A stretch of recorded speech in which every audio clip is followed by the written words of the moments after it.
አንተ ቤት እኔ አንተ ፊት የምቆም ሰው አይደለሁ። ሰኞ መርገመ በለስ ይባላል። ከወደ በኋላ ያለው መርገመ በለስ ወይም በለሷ የተረገመችበት። ማክሰኞ የትምህርት ቀን ይባላል። ረቡዕ የካህናት ክፉ ምክርና ጌታ በስምዖን ዘለምጽ ቤት በነበረበት ጊዜ በመልካም መዓዛ ባለው ሽቱ እግሩን ያጠበችውን ጸጉሩን የነሰነሰችለትን ሴት የምናስብበት ነው። ባለሽቷ ሴት ወይም ማርያምን ተፍረት የምትባለው። ሐሙስ ጸሎተ ሐሙስ፣ ምሴተ ሐሙስ፣ የሚስጥር ቀን ሐሙስ ብዙ ይባላል፣ እንመጣበታለን በኋላ። አርብ ስቅለት ወይም የድነት ቀን ይባላል። ቅዳሜ ሱር ቅዳሜ ወይም የተሻረችው ቅዳሜ፣ ለምለም ቅዳሜ ይባላል። ሰኞ መርገመ በለስ ተብላ ትጠራለች ይላል። ይህ ምክንያቱ በማቴዎስ ወንጌል ምዕራፍ 21 ቁጥር 18 ላይ የምናገኘው ነው። በማለዳም ይላል ከሆሳዕና ማግስት ዋለ ማለት ነው። ወደ ከተማ ሲመለስ ክርስቶስ ተራበ ይላል። እንግዲህ ለአምላክ መራብ፣ መጠማት፣ ማዘን ኖሮት አይደለም። ነገር ግን አንድ ክርስቶስ ሊያመለክተን ወይም ሊያሳየን የፈለገው ነገር ስለነበረው ደካማውን የሰው ስጋ መልበሱን አንድ ሲያመለክት፣ ዳሩ ግን ፍሬ ያልተገኘባትን በለስ ለሐዋርያት በማሳየት የሰውና የመልካም ምግባራትን ህብረት እንደሚፈልግ ሊያሳያቸው ነው።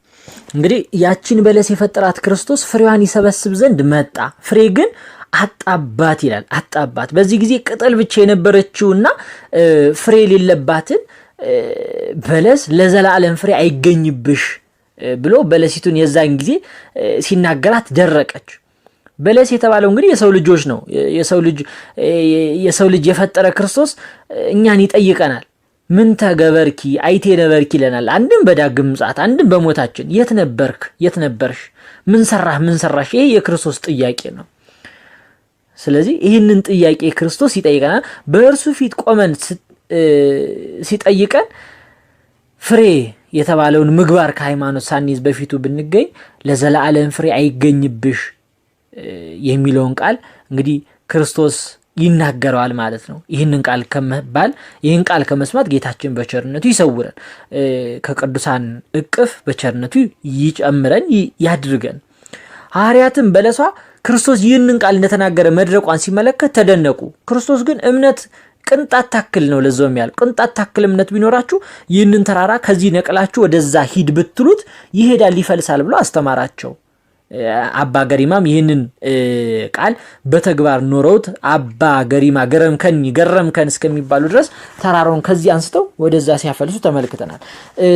ሰሉስ እንግዲህ ማክሰኞ የማግስተ ሰኞ የምንለው የጥያቄ ቀን ይባላል። ይሄም በዚሁ ምዕራፍ ላይ ቁጥር 23 ላይ ወረድ ብለን የምናገኘው ነውና የስያሜውን ምክንያት ያገኘው በዚህ ነው። ይሄ ቀን የጥያቄ ቀን የተባለው አንደኛ የካህናት አለቃ ክርስቶስን ስለጠየቁት፣ እንዲሁ ይሄ ቀን የትምህርት ቀንም ይባላል። ክርስቶስ በቤተ መቅደስ በስፋት ስላስተማረበት ማለት ነው። አሁን ወደ መቅደስ ገብቶ ሲያስተምር የካህናት አለቆችና የሕዝብ ሽማግሎች ወደ እርሱ ቀረቡና በምን ስልጣን እነዚህን ታደርጋለህ? ይህን ስልጣን ማን ሰጠህ? አሉት ክርስቶስን። ማን ይህን ስልጣን የሰጠህ? ከቤተ መቅደስ እያባረክ ለማውጣት እኔ የዘላለም ሕይወት ነኝ፣ እኔ ሕይወትና መንገድ ነኝ፣ እኔን የበላ ስጋዬን የበላ ደሜን የጠጣ እያልክ እንድትናገር ማን ነው በዚህ ስልጣን የሰጠህ? ብለው ጠየቁት። ነገር ግን አሁን ይሄ ጥያቄ ተንኮል የተሞላበት ስለነበረ ክርስቶስ በራሴ ስልጣን ነው የማደርገው ቢል የንጉሥ ጠላት ነው ብለው ከሮማ መንግስት ጋር ሊያያይዙት ነው። ክርስቶስም ይህን ተንኮላቸውን አውቆ ጥያቄን በጥያቄ ጠየቃቸውና መጀመሪያ ይህን መልሱልኝ አላቸው። የሚገርም ነው። የዮሐንስ ጥምቀት ከወዴት ናት ብሎ ጠየቃቸው። የዮሐንስ ጥምቀት ከሰማይ ነው ወይስ ከሰው ነው ብሎ ጠየቃቸው። እንግዲህ ይህ ከባድ ጥያቄ ነው። ይህን ከመለሳችሁልኝ እኔ በማን ስልጣን እንደማደርግ እነግራችኋለሁ ብሎ በዚህ አሰራቸው። አሁን ጥምቀቱ ከሰማይ ነው ቢሉ ለምን ታዲያ በመጥምቁ ዮሐንስ አምናችሁ እናንተ አልተጠመቃችሁም ሊላቸው ነው። ምክንያቱም አይሁድ ካህናትም ዮሐንስ መጥምቅን አልተቀበሉትም። ከምድር ነው ቢሉ ደግሞ የእግዚአብሔር መንፈስ ያለበትም ነገር ይሄ መጥምቁ ዮሐንስ ሲሰራ ስለነበረ እንደ ነብይም ህዝቡ ይከተሉ ስለነበረ በራሳቸው ላይ ጣጣ እንዳያመጡ ህዝቡ ከህዝቡም ጋር እንዳይጋጩ ምናሉ አሰቡና አናውቅም አሉት። ተንኮላቸው ይሄ ጠማማነታቸው ማለት ነው። እርሱም ክርስቶስ እኔም በምን ስልጣን እነዚህን እንደማደርግ አልነግራችሁም አላቸው ማለት ነው። ከዚያ ይቀጥልና ግን ምን አለ? እነዚህን ካህናት የሚገስጽ ሁለት ንግግር ተናገረ። አንደኛ የዮሐንስ ጥምቀት ከወዴት እንደሆነች አናውቅም ስላሉ ከየት ይመስላችኋልን ብሎ ጀመረና አንድ ሰው ሁለት ልጆች ነበሩት። ወደ ወይን ቦታ ሄደው እንዲሰሩ በየተራ ጠየቃቸው። አንዱ እንቢ አለ፣ ነገር ግን ተጸጸተና ሄደ። ሁለተኛው ግን እሺ አለ፣ ነገር ግን አልሄደም። ከሁለተኛው የአባቱን ፈቃድ የፈጸመው የትኛው ነው ብለው ጠየቃቸው። የመጀመሪያው ነው አሉት እነሱ። ማለትም እንቢ ብሎ መጨረሻ ላይ ግን ተጸጽቶ ሄዶ የሰራው ማለት ነው። በዚህ ጊዜ ክርስቶስ ይህንን ምሳሌ በፍቺ መልኩ ተናገረው። እንግዲህ ይሄ ፍቺ ምንድነው? አባት የተባለው እግዚአብሔር ነው። የወይን ቦታ የተባለችው ቤተክርስቲያን ናት። መልካም ምግባራትን ስሩ ሂዱና የወይን ቦታውን ስሩ ወይም መልካም ስራ ምግባራት ስሩ ቢላቸው ልጆቹ እንቢ ብለው ኃጢአትን እየሰሩ ነበሩ። የመጀመሪያው ኃጢአት የሰራን ነገር ግን ምን አለ?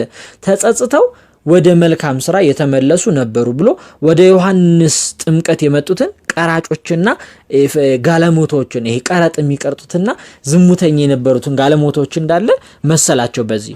ከዛ በኋላ እንደገና ደግሞ መልካም እሰራለሁ ብሎ እንግዲህ ከዛ በኋላ ደግሞ መልካም ስራ እሰራለሁ ብሎ ያልሰሩትን ደግሞ በእነዚህ በፈሪሳውያንና ጸሐፍት ሰዶቃውያንና የአይሁድ ካህናት መሰለባቸው። ቀራጮችና ጋለሞቶችም ወደ እግዚአብሔር መንግስት በመግባት ይቀድሟቸዋል ብሎ ነገራቸውና ስለ እነርሱ እንደተነገረ ይሄ ሚስጥሩ ገብቷቸዋል። እንደገናም ሌላ ምሳሌ ደግሞ መሰለላቸው። የወይን አትክልት የተከለ ቅጥር የቀጠረ መጠመቂያም የማሰላት ባለቤት ነበር ይላል። ግንብ ሰርቶ ለገበሬዎቹ አከራይቶ ሄደ። ፍሬ የሚያፈራበት ጊዜ ላይ ሲደርስ ፍሬውን እንዲያመጡ ባሪያዎችን ላከ። ገበሬው ባሪያዎችን ላከ። በዚህ ጊዜ ይሄ ባለቤቱ ማለት ነው። ገበሬዎቹ ምን አደረጉ? አንዱን ደበደቡት፣ አንዱን ገደሉ፣ ሌላውን ደግሞ ወገሩት። እንደገና የበዙ ባሮችን እንደገና ላከ፣ እንደመጀመሪያው አደረጉባቸው ይላል። ልጄን ይፈሩታል ብሎ ልጁን ቢልክባቸው ይሄማ የመንግስት ወራሽ ነው፣ እንግደለውና ርስቱን እናገኝ ተባባሉ። ከወይኑ አትክልት አወጡና ገደሉት አላቸው ክርስቶስ በዚሁ በወንጌሉ ላይ እንደሚነግረን ማለት ነው። ይህን የክርስቶስን አምላክነት በገሃድ የሚገልጽበት ትልቁ ምሳሌ ነው። ይሄ እንግዲህ የአትክልት ባለቤት የተባለው ከሶስቱ አካል አንዱ የሆነው አብን መመሰሉ ነው። ባሪያዎች የተባሉት ነቢያት፣ ጻድቃን፣ መልካም የነበሩ ሰዎችን ነው። ልጅ የተባለው ደግሞ ክርስቶስ ነው። ገበሬዎቹ ደግሞ ያከራያቸው የተባሉት እነዚህ በለስ የተባሉትን ምእመናን ይጠብቁ ዘንድ ኃላፊነት የሰጣቸውን ካህናቶችን ነው። እንግዲህ የምእመናንን ፍሬ ለማየት ባለቤቱ ክርስቶስ እግዚአብሔር ወደ ቅጥረ ቤተ ክርስቲያን ቢልክ ነቢያትን ገደሏቸው፣ አሳደዷቸው፣ ወገሯቸው። ልጁ ክርስቶስን ቢልክ ይህ ነው የርስቱ ወራሽ ብለው ከቤተ ክርስቲያን አውጥተው ገደሉት ብሎ ሊይዙትና ሊገሉት እንደሚፈልጉ ገለጠባቸው ማለት ነው። በዚህ ሰዓት ይህንን ሲናገር ስለ እነርሱ እየተናገረ እንደሆነ አውቀው ሊይዙትና ሊገሉት ፈልገው ነበር። ክርስቶስን ግን ሕዝቡ እንደ ነቢይ ስላዩት ፈርተው እጃቸውን አላነሱም። የዛሬውን ክስተት በዚህ አይነት መልኩ እናገኘዋለን ማለት ነው። ስለዚህ ዛሬ የተፈጠረው ሁኔታ የተናገራቸው ተግሳጽ ወደ ዕለተ ረቡዕ የምክረ አይሁድ ምክንያት ሆነዋል ማለት ነው። ስለዚህ ሶስተኛው ቀን ዕለተ ረቡዕ ነው። ዕለተ ረቡዕ ምክረ አይሁድ ይባላል። የመዓዛ ቀን፣ የሽቱ ቀንም ይባላል። እንግዲህ በዕለተ ረቡዕ እንደሚታወቀው የአይሁድ ካህናት ሲኒሃ ድርየም በሚባል ሸንጎ ክርስቶስን ምን እናድርገው ብለው የተማከሩበት ቦታ ነው። ሲኒሃ ድርየም የሚባለው ማለት እንግዲህ በዚህ ሸንጎ ውስጥ 72 አባላት ነበሩ። በዛን ዓመት ደግሞ ሊቀ ካህናቱ የነበረውና ስብሰባውን ይመር የነበረው ቀያፋ ነው። ቀያፋም እንግዲህ ሳያውቅ በዕለተ ዓርብ በሸንጎ የእግዚአብሔርን ትንቢት እንዲህ ሲል ተናገረ። በዮሐንስ ወንጌል ምዕራፍ 18 ቁጥር 14 ላይ ቀያፋም አንድ ሰው ስለ ሕዝቡ ይሞት ዘንድ ይሻላል ብሎ ለአይሁድ የመከራቸው ነበረ ብሎ የዓለም መድኃኒት መሆኑን ክርስቶስን የዓለም መድኃኒት መሆኑን ሲመሰክር እንመለከታለን ማለት ነው። እንግዲህ ከዚህ በኋላ ይሁዳም ወደ አይሁድ ሸንጎ ረቡዕ ዕለት ሄዶ ምን ልትሰጡኝ ትወዳላችሁ? እኔም አሳልፌ እሰጣችኋለሁ አላቸው። ይህን ሐሳብ ለምን አሰበ ብንል አንደኛ ወደዚህ ወደዚህ ወደ ዕለተ ረቡዕ ሁለተኛው ሚስጥር መገናኘት ያሳየናል። ይሄ ምንድነው? የመዓዛ ዕለት ወይም የሽቱ ዕለት የተባለውን ምክንያት ነው የሚወስደን። ማቴዎስ ወንጌል ምዕራፍ 26 ቁጥር 6 ላይ ኢየሱስ በቢታንያ በለምጻሙ በስምዖን ቤት ሳለ አንዲት ሴት ዋጋው እጅግ ብዙ የሆነ የአልባስጥሮስ ብልቃጥ ይዛ ወደ እርሱ ቀረበች። በማዕድም ተቀምጠው በራሱ ላይ አፈሰሰችው። ደቀ መዛሙርቱም ተቆጡ። ይህ ውድ ሽቱ ነው፣ ተሽጦ ለድሆች ይሰጥ ነበር አሉ። ካሉት ውስጥ አንዱ ይሁዳ ነበር። እንግዲህ ይህንን ታሪክ በተለይ በሉቃስ ወንጌል ከ72ቱ አርድእት አንዱ የሆነው ወንጌላዊው ልዩ በሆነ መልኩ ይገልጸዋል። እኔም በግሌ ስለ ንስሐና ስለ መጸጸት፣ ስለ እግዚአብሔር ፍቅርና የእግዚአብሔር ንስሐችንን የመቀበል ንስሐችንን ሲቀበል ደግሞ ኃጢአታችንን ሲደመስልን ደግሞ ታሪካችንን ሳይመለከት እንደሚደመስስ ያየውበት ነው። በጣም የሚመስጠኝ ክፍል ነው። እንግዲህ በሉቃስ ወንጌል ምዕራፍ 7 ቁጥር 37 ላይ ምን ይላል? የፈሪሳዊው ቤት ለማዕድ እንደተቀመጡ ይቺ ሴት ስትሰማ 300 ወቄት ወርቅ የሚያወጣ ሽቱ አርኖፍ ከሚባል ሻጭ ገዝታ አምጥታለች። የዚህ ሽቱ አመጣጡ እንዴት ነው ብንል አባቶች እንደሚያስተምሩን ድንግል ልጇን ይዛ በተሰደደች ጊዜ 2 ወንበዴዎች ፈያታዊ ዜማና ፈያታዊ ዘጸጋም በግብጽ ምድር ላይ ተገናኝተዋል ከድንግል ማርያም ጋር። እነዚህ ወንበዴዎች ሊገሉኝ ነው ብላ ብታስብ እንዳለ ሀብት ንብረቷ እንዳለ ዘረፏት። በዚህ ጊዜ አልቅሳ አዝና በነበረችበት ጊዜ ትንሽ ሄደው ቆሙና መከራከር ጀመሩ። በዚህ ጊዜ ለራሷም ለነፍሷም ፈራች። ልጄን ይገሉት ይሆን ብላ ማልቀስ ጀመረች። በዚህ ጊዜ ግን ፈያታዊ ዜማን ስለ ሴቷ ስላዘነ እንመልስላትና አለው። ፈያታዊ ዘጸጋምን እንመልስነትና የኔን የወሰድኩትን ይሄ አንድ ምዕራፍ በምዕራፍ ተከፋፍሎ ስለነበር የወሰድኩትን እሰጥሃለሁ ተብለው ተስማምተው ዕቃውን የወሰደባትን መለሱላት። እንዲሁም ፈያታዊ ዜማን በዚህ ዕለት ገና ክርስቶስ በልጅነቱ ነው የተገናኙት። በዕለተ ዓርብ የተገናኙት ፈያታዊ ዜማን ከክርስቶስ ጋር በልጅነትም ተገናኝተው ነበርና ፈያታዊ ዜማን ክርስቶስን እሽኮኮ አድርጎ በሚሄድበት ጊዜ ይላል ተአምረ ኢየሱስም ሲገልጸው ሰይፉ ወድቆ ይሰበርበታል። ክርስቶስም በተአምሩ ሰይፉን እንደነበረችው እንደቀድሞ ይመልስለታል። እንዲሁም የክርስቶስም ደግሞ ወዙ ወጥቶ ስለነበረ በጨርቅ ቢጠርግለት ወይም በማር ቢጠርግለት ያሃ ጨርቅ መዓዛው በጣም ይለያል። ወደ ቤትም ይዞት ሄዶ እናትየው ብታጥበው መዓዛው ሊለቅ አልቻለም። በዚህ ጊዜ ይህንን ስታጥበው እና ውሃውን በብልቃጥ ብታስቀምጠው ልክ እንደ ሽቱ ሆነ መዓዛው። በዚህ ጊዜ ለአርኖፍ ወስዳ ይቺ ሴት ሰታው ነበርና አርኖፍ ጋር ያ ሽቶ ደረሰ። ያ የክርስቶስ የራሱ የሆነ ወዝ እንደገና ተመልሶ በዚች በዘማዊቷ ሴት ምን አለ ማለት ነው መጣ ማለት ነው። ስለዚህ የራሱን ለራሱ ሰጠችው ማለት ነው። ሌላው ግን ከምንም በላይ የሚገርመኝ የዚችን ሴት ታሪክ ስመለከት ነው። በተለይ ስንክሳር ዘወርሃ የካቲት ወር 6ኛው ቀን የካቲት 6ን ስንመለከት ስለዚህ ሴት በደንብ ያብራራዋልና ለብዙዎቻችን እንደው በኃጢአት ለወደቅን በኃጢአት ለደከምን እግዚአብሔር አይቀበለኝም፣ እግዚአብሔር አሁን እንዴት ብዬ ወደ እርሱ ቀርባለሁ፣ እንዴት ንስሐ ገባለሁ፣ ለእርሱም አልገባ ነኝ፣ ተስፋ ቆርጫለሁኝ ብለን ለምናስብ ሰዎች የዚህ ሴት ንስሐ በጣም ልዩ ነው። እንግዲህ ስንክሳር እንደሚነግረን ይህቺ ሴት ብዙ የዝሙት መንፈስ ያደረባት ብዙ መኳንንትን ብዙ ነገስታት ሹማምንት ወደሷ እየመጡ ዝሙት የምታሰራ ሴት ነበረች። መልኳም ያማረ ደመግቡ የሆነ ጸጉሯም ሎጋ የሆነ የገላዋም ቅርጽ መልካም የሆነ ሴት ነበረችና በዝሙት ልብስ ለብሳ የዝሙት ሽቱ ተነስነሳ ትሸምት ነበረ፣ ገላዋን ትሸጥ ነበረ። እንግዲህ እቺ ሴት ለሰዎች የደስታ ማርኪያ ነበረች፣ ለሰዎች የደስታ ምንጭ ነበረች። እርሷ ግን ምን አልነበራትም? እለት እለት ደስታ የራሷ ግን አልነበራትም። እንግዲህ እቺ ሴት አንድ ቀን እንዲሁ ራሷን በመስታወት ስትመለከት ውበቷን፣ ደምግባቷን፣ የገላዋን ቅርጽ፣ የጸጉሯን ዞማነት እየተመለከተች ራሷን አደናነቀች። አንዳንድ ጊዜ ውበትም ሲበዛ ጣዖት ይሆናል። ውበታችን እንደ ጣዖት ሆኖ እናመልከዋለን። ውበቷን እየተመለከተች ከቆየች በኋላ ደግማ ግን መስታወቱን ተመለከተችው። አስቀድማ ግን እንዳየችው መስታወቱ ልታገኘው አልቻለችም። ማንነቷን ስትመለከት በውበቷ ውስጥ ያለውን ግን እውነተኛ ባዶነቷን አየች። ደስታና ሰላም ማጣቷን፣ ህይወት የሌላት እረፍት የሌላት የተጨነቀችዋን ራሷን ተመለከተች። ለሰዎች ወደ እርሷ ለሚመጡ የደስታ ምንጭ ናት። አስደስታቸው አርክታቸው ይሄዳሉ። እርሷ ግን ደስታ የላትም። ለሰዎች የመጠቀሚያ ዕቃ ናት። ራሷ ግን ማንነቷን አታውቀውም። ከማንነት ወጥታ ወደ ምንነት ወደ ዕቃነት ትለውጣለች። በዚህ ጊዜ ገላዋም ስትመለከተው በዝሙት የረከሰ ነው። ደስታ የላትም። ሐዘን ከቧታል። ብቸኛ ናት። ስታከማች የነበረውም ገንዘብ፣ ሀብት፣ ንብረቱ ከንቱ ነው። የምትፈልገውን ደስታ ሊሰጣት አልቻለም። ወረቀት ሆኖ ተከማቸ እንጂ።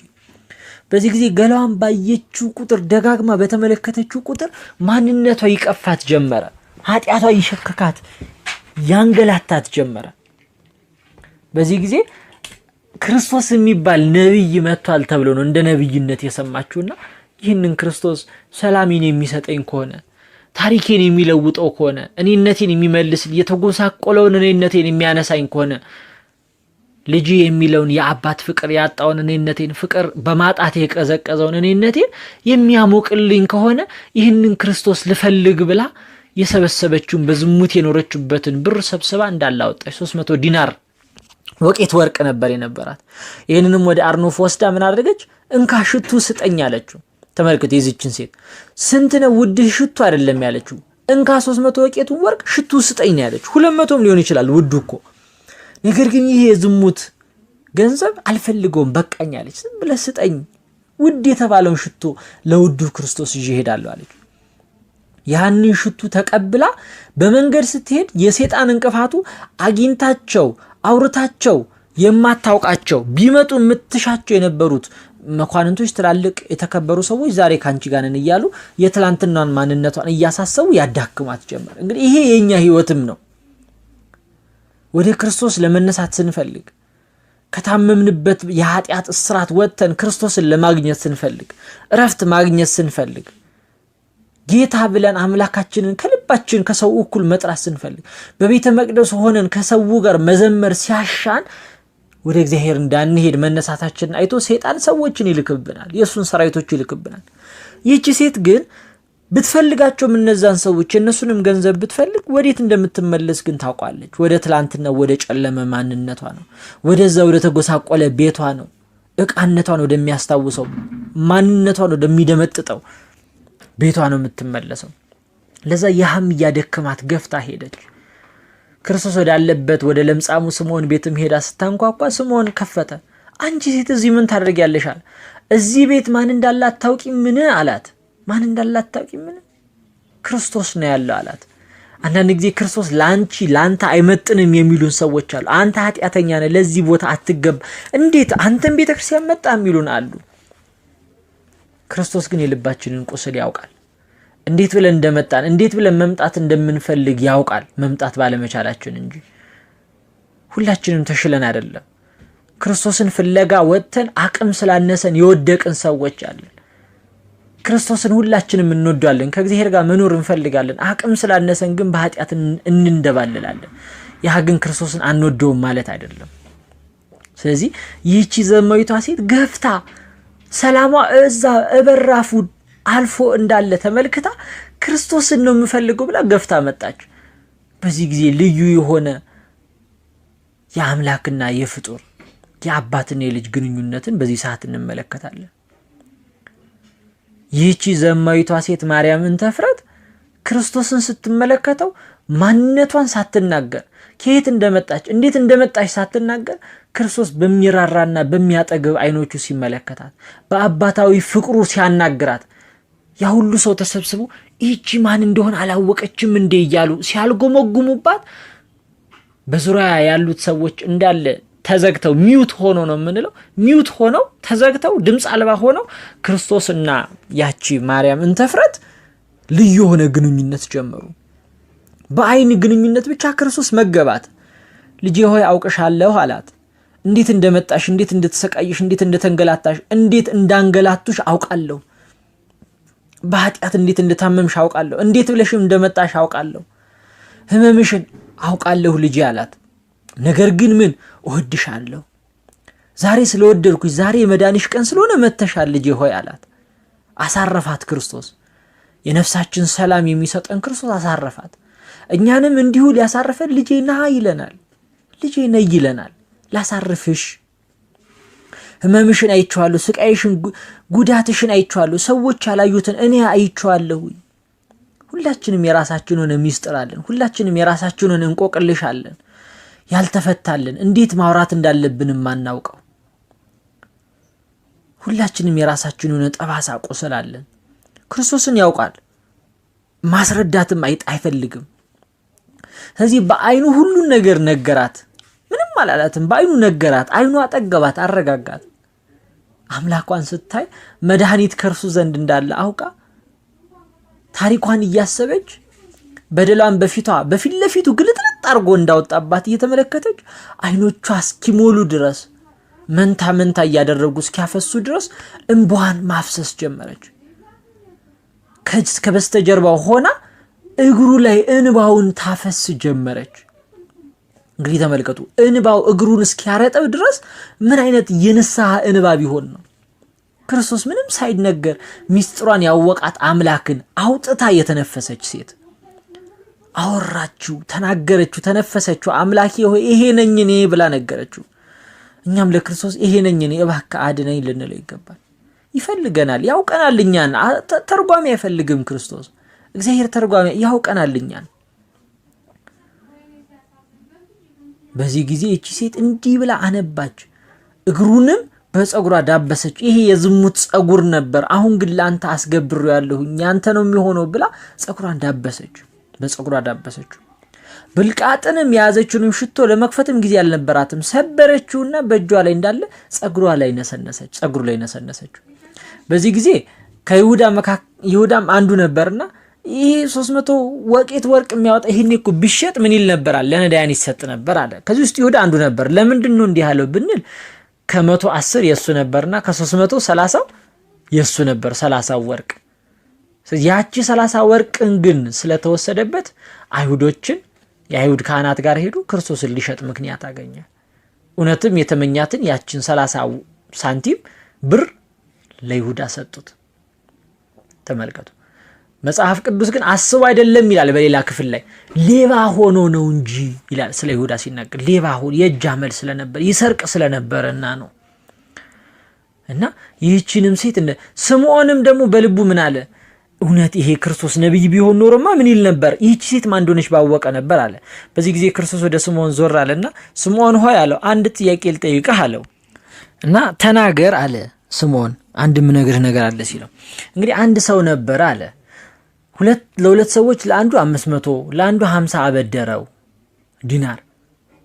ከዛ በኋላ ሁለቱም የሚከፍልላቸው ስላልነበረ ለሁለቱም ተወላቸው። ለየትኛው ብዙ ተወ አለው? ለ500 አለው። እንግዲያውስ መልካም ፈርደሃል አለው። ከዛ በኋላ ወደ ሴቲቱ ዞር ብሎ ምን አለ ክርስቶስ? እቺ ሴት አለ ከመጣችበት ሰዓት ጀምሮ ወደ ቤትህ ከመጣችበት ጊዜ ጀምሮ እግሬን አራሰች፣ በጠጉሯም አበሰችው። አንተ ግን ምን አላልከኝም? ለኔ ለእግሬ እንኳን ውሃ አላቀረብክልኝም አለችው። ከዛ በኋላስ አንተ አልሳምከኝም። እርሷ ግን ከገባሁ ጀምሮ እግሬን ስትስም ነበር የነበረው። አንተ ራሴን ዘይት አልቀባህም፣ እርሷ ግን እግሬን እንዲሁም ራሴን ሽቱ ቀባች ብሎ ስለ ሴቲቱ ክርስቶስ መሰከረላት። ከዛም ይቀጥልና እጅግ ወዳለችና ብዙ ያለው ኃጢአቷ ተሰርዮላታል፣ ኃጢአትሽ ተሰርዮልሻል አላት። እንግዲህ ተመልከቱ ክርስቲያኖች፣ እንደ ስምዖን አይነት ሰዎች አለን። ስምዖን አሁን ክርስቶስን የጠራው ለይስሙላ ነው። ክርስቶስን ወደ ቤታችን የምንጋብዘው ክርስቶስ በእርሱ ቤት ተገኘ እንዲባል ለወሬው እንጂ እውነት ክርስቶስን በልብ ያላስገባን ልክ እንደ ስምዖን ለምጻሙ ማለት ነው አይነት ሰዎች አለን። ቆራቢ ነው፣ መጽዋች ናት እንዲባልልን ብቻ የምናደርግ እንጂ እውነት ማንን በውስጣችን እንደተቀበልን የክርስቶስን ስጋ አምላክ ደም አምላክ እንደተቀበልን የማንረዳ ብዙ ሰዎች አለን። ክርስቶስን ምሳሌ ተናገረና ይሄንን ምሳሌ ለስምዖን መሰለበት። ብዙ የተባለው ለሷ ነው፣ ጥቂት 50 ግን ያንተ ነው ሲለው ነው ማለት ነው ክርስቶስ። ስለዚህ በዚህ ጊዜ ይሁዳም ይሄን አንድ ምክንያት ይዞ ነበረ ማለት ነው። ወደ ሐሙስ ስንሄድ ሐሙስ ሕጥበተ እግር ነው። ሕጥበተ እግር ይባላል። ሕጥበተ እግር የጸሎተ ሐሙስ፣ ምሴተ ሐሙስ፣ የሚስጥር ቀን ሐሙስ ይባላል። ምሴተ ሐሙስ የተባለው የሐሙስ ምሽት ስለተባለ ጌታችን በዮሐንስ ወንጌል ምዕራፍ 13 ቁጥር 4 ላይ እንደተጠቀሰው ከእራት ተነሳ፣ ልብሱንም አኖረ፣ ማበሻንም ጨርቅ ወስዶ ታጠቀ ይላል። ከዛም ሕጽበተ እግርን ማጠብን ፈጸመ። የሁሉንም ሐዋርያት እግር አጠበ። ስለምን ቢሉ አንደኛ ትህትናን ሊያሳይ፣ ሁለተኛ እርስ በእርሳቸው ማንም እኔ በልጥ ሳይል በዚህ መጠን እንዲከባበሩ ሊያስተምር አጠባቸው። አንድም ወደ አዲስ ኪዳኑ ሚስጥር ወደ ቅዱስ ሥጋው ወደ ክቡር ደሙ እየገቡ ስለነበረ ንጹህ መሆን እንደሚያስፈልጋቸው ሲያስረዳ ነው። ስምዖን ጴጥሮስ ግን ከተከራከሩትና አልቀበልም ያለው ብቸኛው እሱ ብቻ ነበር። አንተ አታጥበኝም ብሎ ተከራከረው። ክርስቶስም እኔ የማደርገውን አንተ ምን አትልም፣ አሁን አታውቅም፣ በኋላ ግን ታውቃለህ ቢለው ለዘላለም አታጥበኝም አለው። በዚህ ጊዜ ክርስቶስ በዛሬዋ ዕለት ካላጠብኩ ከኔ ጋር እድል ፈንታ የለህም ቢለው ይህንን ከሱ ከክርስቶስ ማዕድ የህይወት ማዕድ መለየት ከሱ እጣ ፈንታ መለየትማ ከሆነ ውጤቱ አለና እንግዲያውስ እግሬን ብቻ ሳይሆን ምንንም አለ ፊቴንም እጆቼንም መላ አካላቴንም እጠበኝ እንጂ አለው።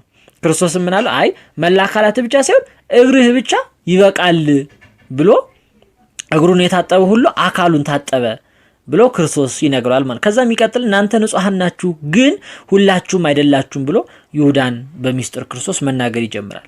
ከዛ በኋላ እናንተ መምህርና ጌታ ትሉኛላችሁ። ጌታ አያችሁ፣ ጌታ አምላክ ማለት ነው። ትክክል ትላላችሁ። እኔ መምህርና ጌታ ስሆን እግራችሁን አጠብኩ አላቸው።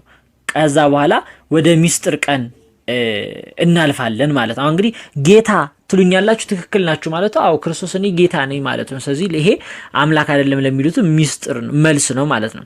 ስለዚህ ወደ ሁለተኛው ሚስጥር ስናልፍ ወደ ሉቃስ ወንጌል ምዕራፍ 22 ቁጥር 20 ላይ እንሄድና ስለ የሚስጥር ቀን ወደ ተባለው የቁርባን ዕለት እንሄዳለን። ጽዋውንም ተቀበለ፣ አመስግኖም እንኳችሁ ይህ ስለናንተ የሚፈስ የአዲስ ኪዳን ደሜ ነው አላቸው። እንጀራውንም አንስቶ ባረከ፣ ቆርሶም ሰጣቸው። ይህ ስለናንተ የሚቆረሰው የአዲስ ኪዳን ስጋዬ ነው አላቸው። ይሁዳም ወደ ካህናት ሄዶ በ30 ብር ተስማማ። እንዴት ነው የተስማማው? የምንመለከተው ይሆናል። 30 ብሩ አመጣጡስ እንዴት ነው ብለን ስንመለከት ይሄ ሰፋ ያለ ታሪክ ነው። በአጭሩ ግን ንግስተ ሳባና ከጠቢቡ ሰለሞን ጋር የሚገናኝ ታሪክ ነው። ይሄ ብቻ ታሪክ ደግሞ ሳይሆን ወደ ጠቢቡ እስክንድር ይወስደናል። እንግዲህ የእስክንድር ታሪክ በጣም የሚገርም ነው። እስክንድር ጥበበኛ ነበርና በብሉይ ኪዳን የነበረም ሰው ስለነበረ ሁሉም ወደ ሲኦል ነው የሚገባው፣ እኔ በጥበቤ ወደ ገነት እገባለሁ ብሎ አሰበና ሱባኤ ገብቶ ይላል ሕማማተ መስቀል የሚባለው ቤተክርስቲያናችን መጽሐፍ ፈረስንና አውራን አዳቀላቸው። በዚህ ጊዜ ባዝራ ተወለደ። ባዝራውንም መገበውና በደንብ መገበውና ከዛ በኋላ ምግብ ለየው። ከ40 ቀንም ለየበትና በ40ኛው ቀን መጥቶ በእንጨት ላይ ስጋ አድርጎ እሱ ላይ ወጥቶ ማሳየት ጀመረ። በአስራውም ስጋውን እበላለሁ እያለ ወደ ላይ ሲወጣ ወደ ገነት ገባ። ከገነት ዛፍም ጋር አሰረውና ወደ ገነት ሊገባ ቢል ኪሩብ የበሩ ደጃፍ ጋር ቆሞ ያዋል። አንተ ማን ነህ ቢለው እኔማ እስክንድር ነኝ የአባቶቼ መኖሪያ ሊያይ መጣሁ አለ። አባቶች በጸሎት ያርጉበትን አንተ በጥበብ ልትገባ ትወዳለህን ብሎ ሰይፉን ቢያሳየው ፈርቶ የእሳቱን ሰይፍ ወደ ባዝራው ላይ ዘሎ ይወጣል። ለባዝራውም ወደ ታች ስጋውን ቢያሳየው ወደ ምድር ይወርዳል። በዚህ ጊዜ የገነት ያሰረባትም ዛፍ ትወድቃለች። በዚህ ጊዜ ወደ ምድር ከተመለሰ በኋላ እስክንድር ያቺ የገነት ዛፍ መዓዟ በጣም ብታውድ እና ሰውን ስራ ፈት ብታረግ ገበሬዎችም በሬዎቻቸው እያመለጡ ወደዛች ቦታ ቢሰበሰቡ ምን አደረገ? ጣሉት፣ ወደ ባህር ጣሉት ብሎ ወደ ባህር ያስጥለዋል። ወደ ባህር ቢጥለው ግን ወደ ጥልቅ መግባቱን ትቶ ወደ ላይ ይወጣል ማለት ነው። በዚህ ጊዜ ይሄኛውን ዛፍ በዛው በባህር ላይ እንዳለ ጠቢቡ ሰለሞን የእግዚአብሔርን ቤተ መቅደስ ለማሰራት 46 ዓመት የፈጀውን ቤተ መቅደስ ለማሰራት እንትኖችን ይሰበስባል። እንጨት በልቡሳነ ስጋ ወይም ስጋ በለበሱ አጋንንቶች እንጨት ያሰበስባል። በሚያሰበስብበት ጊዜ እነዛ አጋንንት የሰው ስጋ የለበሱት አጋንንት ያችን የገነት ዛፍ በውሃ ዳር ቢያገኟት በባህር ውስጥ ቢመለከቱ ያቃጥላቸውና እንዲህ ያገኘን ይሉታል። እሱም ሰራዊት አስልኮ ያስመጣዋል። ቢያየው ይወደዋል። ነገር ግን ለቤተ መንግስቱ ወደ ላይ ለማቆም ቢሞክር ያጥርበታል። ወደ ጎን ደግሞ መግቢያ አድርጎ ቢያስቀምጠው ይረዝምበታል። በዚህ ጊዜ በውጭ አስቀምጡት ብሎ ያኖረዋል። ንግስተ ሳባ ወይም ንግስተ ኢትዮጵያ የነበረችው ማክዳ ድራጎን በምታስገድልበት ጊዜ የድራጎኑ መርዝ በእግሯ ላይ በቁርጭምጭሚቷ ላይ የሆነ ባዕድ እንደ ቀንድ ነገር ይበቅልባታል። ይህንም ጊዜ ወደ ሰለሞን ሄጄ ጥበቡንም አይቼ ይህንንም ላይ ያለውንም ነገር አስነቅዬ እመጣለሁ ብላ ወደ ጠይቡ ሰለሞን ትሄዳለች። በዚህ ጊዜ አሽከሩ ይሄድና ያገኛታል። ድንኳን አስተክላ ስጦታ ይዛ ትጠብቋለችና ልገባ ብላ መልእክት ብትነግርበት ወደ ጠይቡ ሰለሞን ይነግራታል። ውብ የሆነ ሴት መታ ደጃፍ ቆማለች፣ ነገር ግን እግሯ ጋር የሆነ ባዕድ የሆነ ነገር አለ ይላታል። ባይገኝ ልግደልህን ይለዋል። አዎን አለ። ከዛ በኋላ አስጠራት ይላል። ስትገባ ያቺ ዛፍ ነበረችና ያቺን ዛፍ ስትሻገራት ያህ ቀንዱ ተነቅሎ ይወድቃል። በዚህ ጊዜ ለአሽከራ ያጂ ይሄ ትልቅ ዛፍ ነው ብላ ትገባለች። በዚህ ጊዜ ሲያይ ውበቱ ያማረ ነው። ያህ የከረከረ ቀንድ የሚመስለው ነገር ግን የለም። እንግዲህስ ምን በል አሁን ኑዛዜን ተናገር ብሎ በሰይፍ ሊገለው ቢል አይተው እንዲህ አይደለም ብላ ሚስጥሩን ታሪኩን ትነግራለች። በዚህ ጊዜ ሁለቱ ነገስታት የኢትዮጵያና የኢየሩሳሌም ንጉስ የነበሩት ንግስተ ሳባና ጠይቡ ሰለሞን ይህቺ ዛፍ ታሪካዊ ተአምራዊ ናትና እኛ ነገስታት ሳንቲማችንን ምልክት እናስቀምጣለን ብለው ሁለቱም አንዳንድ ብራቸውን ይለብጣሉ። ከጠይቡ ሰለሞን በኋላ የተነሱ 28 ነገስታት ነበሩ እስከ ክርስቶስ። እነርሱም አንዳንድ ሳንቲም ለበጡ። 30 ሳንቲምም ሆነ። በዚህ ጊዜ ይህንን ሳንቲም ፈልቅቀው ነቅለው ካህናቱ ለይሁዳ ሰጡት። ንጉስ ሰለሞንና ቅድስት ንግስት ሳባ ግን ያሉት ነገር ምን ነበር? ይህንን ሳንቲም የሚያነሳ ቢኖር የወርቅ ሳንቲም ስለሆነ የለበጡት የተረገመ ይሁን ብለው ነበር። ያህም ርግማን ለይሁዳ ደረሰበት ማለት ነው። 30 ሳንቲም ማመጣጡ ይህን ይመስላል። ስለዚህ ይሄን ይመስላል እንግዲህ በዕለተ ሐሙስ በቤተክርስቲያናችንም ትልቅ ምስጢር ይፈጸማል። ካህናት ወይም ሊቃነ ጳጳሳት የወይራ ቅጠል ተሰጥቷቸው እግር እና እጅ ያጥባሉ። ይህም የክርስቶስን ምሳሌ በመሆን ነው። ወይራ እንግዲህ ጽኑ ነው። ክርስቶስም በጽኑ መከራ እንደተቀበለ የሚያስረዳ ነው። ቅዳሴውም ያለ ማይክ በሎሳስ ነው ድምጽ ቀስ ተብሎ የሚቀደሰው። ይህም ምክንያቱ አይሁድ ክርስቶስን ለመያዝ በድብቅ ማሴራቸውን ለማሰብ ነው። ሌላው በዕለተ ሐሙስ ጉልባን ይበላል። ይሄ የመበላቱ ሚስጥር እንግዲህ በብሉይ ኪዳን ጊዜ የነበረውን የሕዝበ እስራኤልን የባርነትና የግዞት ዘመን ለማሰብ ነው። እስራኤላውያን ከግብጽ ሲወጡ በመንገድ ላይ ምግብ አብስለው ለመስራት ጊዜ ስላልነበራቸው ቶሎ የሚደርስ ቂጣ እየጋገሩ ንፍሮ እየቀቀሉ ይበሉ ነበርና ያህንን ለማስታወስ ከባቄላ፣ ከክክ፣ ከስንዴ ወይም ከተፈተገ ገብስ አንድ ላይ አቀላቅለው ወይም አደባልቀው ተቀቅሎ ይበላ ነበርና የክርስቶስንም ሕመም ለማሰብ የኛ ኦርቶዶክሳዊ እናት አባቶቻችን ጨው በዛ አድርገው ይሰራ ነበር። ውሃ ሲጠማን የክርስቶስን ውሃ መጠማት እንድናስብ ማለት ነው። የመጨረሻው ምሴተ ሐሙስ ወይም ደግሞ ሐሙስ ምሽት ይባላል። ይህም ክርስቶስ የቁርባንን ስርዓት ከፈጸመ በኋላ እንግዲህ በዮሐንስ ወንጌል ምዕራፍ 13 ቁጥር 18 ላይ እንደሚነግረን እንጀራዬን የሚበላ በእኔ ላይ ተረከዙን አነሳብኝ ተብሎ ቅዱስ ዳዊት የተናገረው ትንቢት ይፈጸም ዘንድ ይህ በሆነ ጊዜ እኔ እንደሆንኩ ታምኑ ዘንድ ሳይሆን ገና እነግራችኋለሁ ብሎ ይነግራችኋል። እንጀራዬን የሚበላ በእኔ ላይ ተረከዙን አነሳ። ስለ ይሁዳን እየተነገረ ያለው ይህ ትንቢት ስለ እኔ እንደሆነ ገና ሳይሆን እነግራችኋለሁ ብሎ ክርስቶስ ይናገራልና ከዛም ክርስቶስ በመንፈሱ ታወከ ይላል። ከመካከላቸውም አሳልፎ ይሰጠኛል፣ ከመካከላቸው አንዱ አሳልፎ ይሰጠኛል አላቸው። ሁሉም ማን ነው? እኔ ነኝ፣ እኔ ሆነ ያሉ ነበሩ። ይህን ቃል አራቱም ወንጌላውያን በተለያየ መልኩ ምን እንደተከሰተ ገልጸውታል። በተለይ በዮሐንስ ወንጌል ላይ ግን እንዳለው ጴጥሮስ ዮሐንስን ጠጋ ብሎ ይላል ማን እንደሆነ ጠይቀውና ንገረን ብሎ ጠቀሰው። ዮሐንስም ወደ ክርስቶስ ጠጋ ብሎ ወደ ደረቱ ጠጋ አለና ጌታን ማን ነው የሚሸጥህ ብሎ ማን አሳልፎ የሚሰጥህ አለው። እንግዲህ ይሄ ዮሐንስና ክርስቶስ የነበራቸውን ጥብቅ ግንኙነት ፍቅር የሚያሳይ ነው። ከዛ ክርስቶስ ምን አለ? እንጀራ አጥቅሽ የምሰጠው ሰው እሱ ነው ምንድነው እሱን አሳልፎ የሚሰጠኝ ብሎ እንጀራውን አጥቅሶ ለይሁዳ ሰጠው። ይሁዳም ውስጥ ሰይጣን ገባ ይላል። ይሁዳም ውስጥ ሰይጣን ገባ ይላል። ከዛ በኋላ ክርስቶስ የምታደርገውን በልቶሎ ብለህ አድርግ አለው። ነገር ግን ሐዋርያት ስለምን እንደዛ እንዳለ አላወቁም ነበር ይላል። ይሁዳ ከረጢት ስለያዘ ለበዓሉ የሚያስፈልገውን ግዛ ወይም ለድሆች ምጽዋት እንዲሰጥ ያለው መስሏቸው ነበረ ብሎ ዮሐንስ ወንጌል ይናገራል። ሌሊት ነበርና ወደ ጌቴሴማኒም ሄዶ ክርስቶስ ጴጥሮስ፣ ዮሐንስ እና እነዚህ ሶስቱ አእማደ ምስጢር የሚያዩትን ጴጥሮስ፣ ዮሐንስና ያዕቆብን ይዞ ጸሎት ለማድረግ ሄደና ፈቀቅ ብሎ እሱ ጸሎት ማድረግ ጀመረ። እነሱ ግን ደክሟቸው ስለነበር ይተኙ ነበር። 3 ጊዜ እየተመላለሰ ስለምን ትተኛላችሁ አላቸው። ትግሁ ወጸልዩ ከመ ኢትባሁ ውስተ መንሱት፣ ወደ ፈተና እንዳትገቡ ምን ብላችሁ ጸልዩ፣ ተግታችሁ ጸልዩ ብሎ ክርስቶስ ይህንን ነገራቸው። በሶስተኛው ግን ሲያቸው እንግዲህ ጽረፉ አላቸው።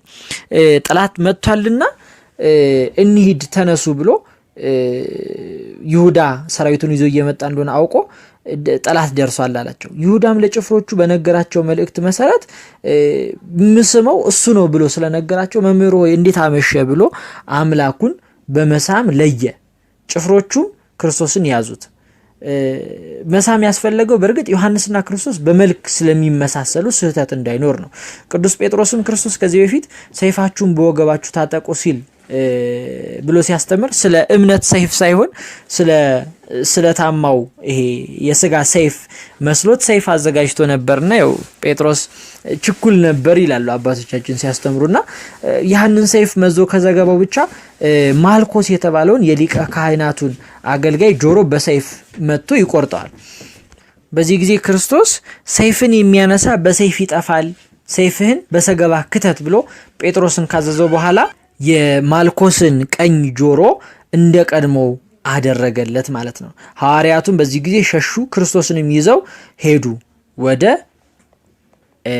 ወደ ሸንጎ ወደ ካህናቱ ሐናና ቀያፋ ወዳሉበት ቦታ ማለት ነው። እንግዲህ ሌሊቱን ሙሉ ክርስቶስ ሲገርፉት ሲያንገላቱት አደሩ። ቀጥሎ ወደ ዕለተ ዓርብ የድነት ቀን ወደ ተባለው እናልፋለን ማለት ነው። እንግዲህ ዕለተ ዓርብ ብዙ ታሪኮች የተፈጠሩበት ብዙዎቹን የምናውቃቸው ናቸው። በቪዲዮም በፊልምም አይተናልና በዕለተ ዓርብ እንግዲህ ክርስቶስ ብዙ መከራን የተቀበሉ ከሌሊት ጀምሮ ሲገረፍ ነበር፣ መከራ ሲጸናበት ነበር፣ ሲንገላታ ነበር። እንግዲህ ሰሙነ ሕማማትን እኔ እንኳን በተናገርኩት በጣም ጥቂቱ ነው እንጂ የተናገርኩት ብዙ ሚስጥሮች ያልተነኩ ያልተዳሰሱ ብዙ አሉ። ክርስቶስ ሲጸልይ ምን ብሎ እንደጸለየ የሚነሳበት አለ። ብዙ ታሪኮች ብቻ በውስጥ አሉትና እነሱንም ገድበን ነው እንግዲህ በጠዋት በ12 ሰዓት ሲገርፉት ካደሩ በኋላ አምላካችንን በ12 ሰዓት ወደ ጲላጦስ ይዘውት የቀረቡበት ሰዓት ነው። 12 ሰዓት ጲላጦስም መረመረው፣ ክርስቶስን መረመረው፣ ምንም ግን አላገኘበትም። እንግዲህ ይሄ የኔ አይደለም ወደ ሄሮድስ ውሰዱት አለ። ወደ ሄሮድስም ወሰዱት። ሄሮድስም አንተ ነህ ክርስቶስ የተባልከው አለ። ክርስቶስ ግን ምንም አልተናገረውም። እንግዲህ ወደ ጲላጦስ መልሱት የሱ ግዛት ነው አላቸው። እንደገና ወደ ጲላጦስ ተመለሰ። ክርስቶስን እንደዚህ እየተገረፈ እየተደፋ እየተንገላታ ነው የሄደው። 3 ሰዓት ግርፋት ተጀመረ። ህዝቡ ሁከት ስለነበረ በሆሳዕና ላይ ንገስልን ሆሳዕና በአርያም ያሉት በዕለተ ዓርብ ክርስቶስን ስቀለው እያሉ ይጮሁ ስለነበር ሁከት ስለነበር ክርስቶስን ጲላጦስ ገርፋችሁ ብቻ ልቀቁት ብሎ ትእዛዝን አስተላለፈ። ስለጨነቀው ምንም አማራጭ ስላልነበረው የጲላጦስ ሚስት በዚህ በኩል ህልም አይታ ትጨነቃለች።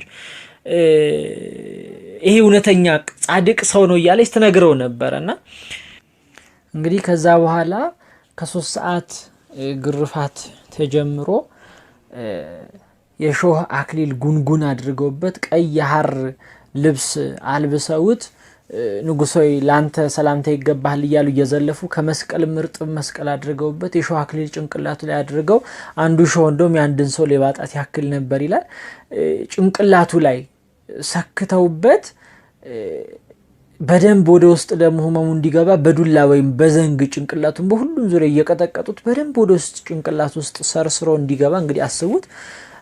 ክርስቶስን እየገፉ እያዳፉ አንዴ በፊት አንዴ በጀርባ እየደፉ መስቀሉ በጀርባውን እየቀጠቀጠው እንደገና ሲነሳ በኋላ ሲገፉት መስቀሉ እንደተሸከመ በጀርባው እየወደቀ አካላቱ እየተጋጋጡ በግርፋቱ ብዛት ክርስቶስ ስጋው ከአጥንቱ ተጣብቆ አጥንቱ እንደምነበረድ ነጭ ሆኖ እየታየ ከጭንቅላቱ እሾህ በደንብ ወደ ውስጥ የአንድን ሰው ሊባጣት የሚያክል እንግዲህ አስቡት ስብለ ሰረሰር ውስጥ ድረስ ነው ሰርሶ የሚገባውና ያኛው ድረስ ሲገባ ከጭንቅላቱ ደም እንደ ውሃ እየፈለቀ አጥንቱ እንደምነበረድ እየተቆጠረ እስኪቆጠር ድረስ ነጭ ሆኖ እየታየ ክርስቶስ ስለኛ ተገርፎ ሲወድቅም ሲነሳም ድንጋዩ ጠንካራ ነበርና እሾሃማ ነበርና አካላቱን እየጋጡት ክርስቶስ ወደ ቀራንዮ ተጓዘ ማለት ነው። እንግዲህ ከመስቀልም ደግሞ እርጥብ መስቀል ነው ያሸከሙትና ስምዖን ቀሬናዊ የሚባል የቀሬና ሀገር ሰው ነበርና እሱንም ቢያገኙት ክርስቶስ መሸከም አቅም ቢያንሰው ቀሬናዊውን ስምዖን አግዝ ብለው ክርስቶስን እንዲያግዝ መስቀል እንዲሸከም አድርገውት ቀሬናዊው ስምዖንም እስከ መስቀል እስከሚሰቀል እስከ ጎልጎታ እስከ ቀራንዮ ድረስ አድርሷል ማለት ነው። አድርሷል። እንግዲህ በ6 ሰዓት ቀትር ክርስቶስን እርቃኑን አድርገው መድኃኔ ዓለም ክርስቶስን የዘላለም አባትን ሰቅለውታል። በ5 ችንካር ሳዶር፣ አላዶር፣ ዳናት፣ አዴራና ሮዳስ በሚባሉ በሳዶር ቀኝ እጁን በአላዶር ግራ እጁን በዳናት እግሩን አጣምረው በአዴራ ልቡን በሮዳስ ደግሞ ሊቃውንት እንደሚነግሩን ከመስቀል ላይ በላይ ያለውን ምልክት የአይሁድ ንጉስ ኢየሱስ ክርስቶስ የሚለውን ምልክት ሰክተውበታል። አንዳንድ ሊቃውንት ደግሞ 5ኛው ደረቱ ጋር የተሰካው ነው ይላሉ። ሲያስማሙት ግን የእሾሁ ህመም ነው ልቡ ድረስ ሰርስሮ ሲገባ ያመመው እንጂ 5ኛው ችንካር ላይ ምልክት የተደረገበት ነው ብለው ሊቃውንትም ያመጡታል። እንግዲህ በዚህ ጊዜ ክርስቶስን እንደዚህ እንግዲህ በመስቀል ላይ ክርስቶስን በእንደዚህ አይነት መልኩ ሰቅለውታል ማለት ነው። ማን ነው የተሰቀለው? ክርስቲያኖች። ማንን ነው የሰቀሉት? ማንን ነው እንዲህ መከራ ያበዙበት? ማንን ነው እንደዚህ ያሰቃዩት? ማንን ነው እንዲህ ያንገላቱት? አዎ የእኛን አምላክ መድኃኔ ዓለም ክርስቶስን ነው። ፍቅሩ እንዲህ ተብሎ የማይገለጽ የፍቅሩን ጥግ ልንናገረው የማንችል እንዲህ ብለን ልናስረዳው የማንችል አምላካችንን መድኃኒታችን ኢየሱስ ክርስቶስን ሚዛን በሌለው ልኬት የወደደንን አምላክ በቀራንዮ ላይ ተሰቅሎ እንመለከተዋለን፣ ተመልክተናል ማለት ነው በዕለተ ዓርብ። በዚህ ከ6 ሰዓት ጀምሮ እስከ 9 ሰዓት ክርስቶስን እርቃኑን ነው የሰቀሉት። በነገራችን ላይ ይሄ አንድ እንድታውቁ የምፈልገው አሁን ስነ ስቅለቱ ላይ የምናየው የክርስቶስ ስዕል አለ እርቃኑን ተሸፍኖ ያለበት። ይሄ እንግዲህ ዮሐንስ ወንጌላዊ ከክርስቶስ እርገት በኋላ ለአንድ ንጉስ ስለ ክርስቶስ በሚሰብክለት ጊዜ በጣም ተመስጦ ስለነበር ስለ ክርስቶስ ሲነግር የነበር ይሄ የምትነግረኝ ክርስቶስ እንደዚህ ልብህን የሚመስጥ በፍቅሩ የምትቃጠለው ክርስቶስ ማን ነው? እንደው እስቲ ዕለተ ዓርብንም ስታወራው በጣም ከልብ በሆነ እንባ ተሞልተህ ነውና እንደው እስቲ ይሄን ክርስቶስ በስዕል አሳየኝ አለው።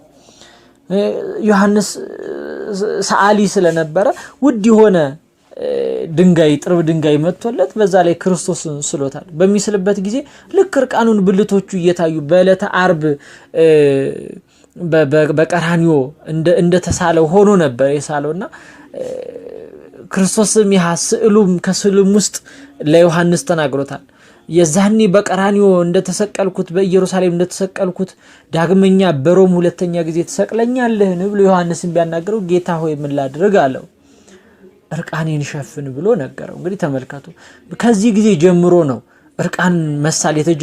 እርቃኑ ተሸፍኖ መሳል የተጀመረው እንጂ የኛ ጌታ የኛ አምላክ የኛ መድኃኒት የሚወደን የሚራራልን የሚሳሳልን ኃጢአታችንን እንዳለ የሚደብቅልን ልጆቼ ብሎ በቅፎ የሚያደርገን የሚያጽናናን አምላክ ገመናችን የሸፈነ አምላክ የፈጠረንን አምላክ የሰቀልን ሰዎች ነን። በዕለተ ዓርብ ክርስቶስን እንዲያሰቀሉት በዚህ ጊዜ ፀሐይ እንዴት ላይ ይችላል አለች። ይሄ ለኔ አይቻልም፣ ይሄ ላይ ዘንድ የሚቻለኝ አይደለም። ክርስቶስን አምላኬን የፈጠረኝን አምላክ እንኳን አውቃለሁ፣ እንዴት ሊሆን ይችላል ብላ ፀሐይ ጨለመች፣ ጨረቃ ደም ሆነ፣ ከዋክብት ረገፉ።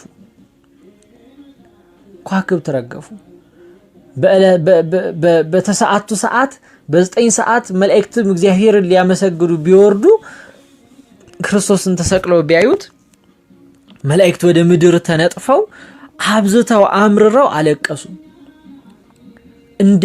እንደ ቅጠል ረገፉ ነው የሚለን።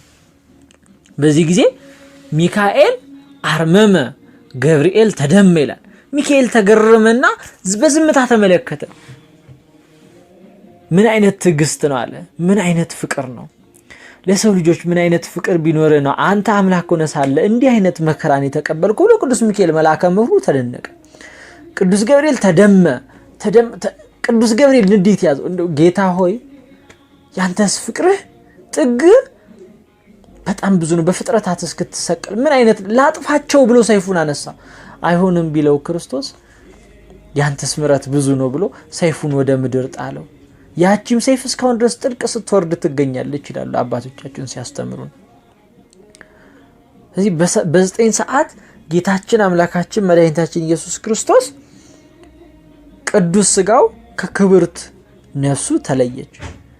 በዚህ ጊዜ ነው እንግዲህ ሰይጣን ይሄማ ሩቅ ብእሲ ነው፣ ሰው ነው፣ አሁንማ ነፍሱን ወስጄ ወደ ሲኦል ሥጋውንም ወደ ምድር ልጣላት ብሎ ሲመጣ በእሳት አውታር በነፋስ አውታር በእሳት ጀንጀር ወጥሮ በአራቱም ማዕዘን ክርስቶስ ይዞ ያናዘዘውና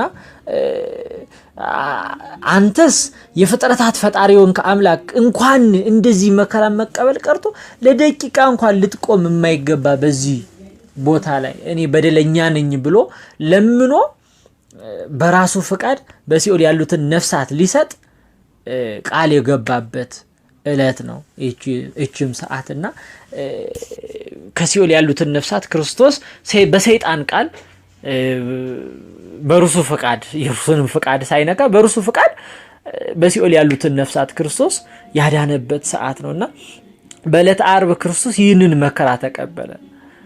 ሐመ ወሞተ ስለኛ ታመመ ክርስቶስ በመጨረሻ ሞተ ማለት ነው። በ9 ሰዓት ክርስቶስ ሞተ። ከ6 ሰዓት እስከ 9 ሰዓት ጨለማ ነበረ። በ11 ሰዓት ክርስቶስን ዮሴፍና ኒቆዲሞስ ገንዘው ወደ ሐዲስ መቃብር አወረዱት። ክርስቶስን ግን ስትመለከት የነበረችው አዛኝቷ እናት እንባዋ እየፈሰሰ ክርስቶስን ትከተለው ነበረ። አንጀቷ እስኪቃጠል ጨጓራዋ እስኪጣበቅ ድረስ ከዓይኗ እንባ መፍሰስ እስኪያልቅ ድረስ እንባ እስኪደርቃት ድረስ ያቺ ምስኪን እናት መንታ እያደረገች ልጇን እያየች ታለቅስ ነበረ። በዛ የነበሩ ሰዎች እንዲሁ ምን አይነት መልካም ሴት ናት፣ በገበያም እንዲህ አይነት ሴት አናገኝም ያሉም ነበሩ ይላል። አንዳንዶች ደግሞ ምን አሉ፣ ይቺስ የኛን ልጅ ያስገደለች አይደለችም፣ ምን ይኸው አሁን ዋጋዋን አገኘች ብለው የተደሰቱም ነበሩ። የዛኔ በሄሮድስ የገደለባቸው ሕፃናት ስለነበሩ እንዲህ ብለው የተናገሩ ነበሩ ይላል። እመቤታችን ግን አብዝታ አለቀሰች። ተይ ይብቃሽ ቢላት አምላኳም ልትሰማው አልቻለችም። አንቺ ሴት እናቴ ሆይ እስከ መቼ ድረስ እንዲህ ታለቅሻለሽ ብሎ ቢጠይቃትም እንባዋን ልታቆም አልቻለችም። በዚህ ጊዜ እነኋት እናትህ እነሆት ልጅሽ እዘኝለት ጠብቂ አላት። አንተም ተንከባከባት አገልግላት ብሎ ለዮሐንስ ክርስቶስ እንደ ልጅነት እንደ እናትነት አድርጎ ሰጠ። በዮሐንስ በተቀበለው እናትነት ለኛም ሰዓሊ ለነ ቅድስት ለምንላት ሁሉ እናት ሆና ታማልደን የእናትነት ፍቅሯን ትሰጠን ዘንድ ቀጥላለች ማለት ነው። ስለዚህ በዕለተ ዓርብ ክርስቶስን እንዲሆነ ወደ ሐዲስ መቃብር በዓርብ ዕለት 11 ሰዓት ተቀበረ ማለት ነው። ቅዳሜ እንግዲህ የተሻረች ቅዳሜ ናት። ቅዳሜ የሚጾምባት ናት። ቅዳሜ ይጾምባታል፣ ተሽራለች። ሱር ቅዳሜ ትባላለች። ሐዋርያት የክርስቶስን ትንሣኤ እስኪያዩ ድረስ ቤታቸውን ዘግተው በዕለተ ዓርብ ክርስቶስ እንደተከተሉ ከጧት ጀምሮ ከሐሙስ እንደተበተኑ ምግብ እንኳን በአፋቸው ሳይቀምስ እስከ ትንሣኤ ድረስ የጠበቁ ነበሩና ሱር ቅዳሜ ትባላለች። ቅዳሜ ትጾማለች። ለምለም ቅዳሜም ትባላለች። ቅዳሜ አባቶቻችን ቄጤማ ይዘው ወደ ቤታችን የመጡ ሰላምን የሚሰብኩልን ሰዓት ነው። የዳንባት ሰዓትም ናት ያቺ ሰዓትና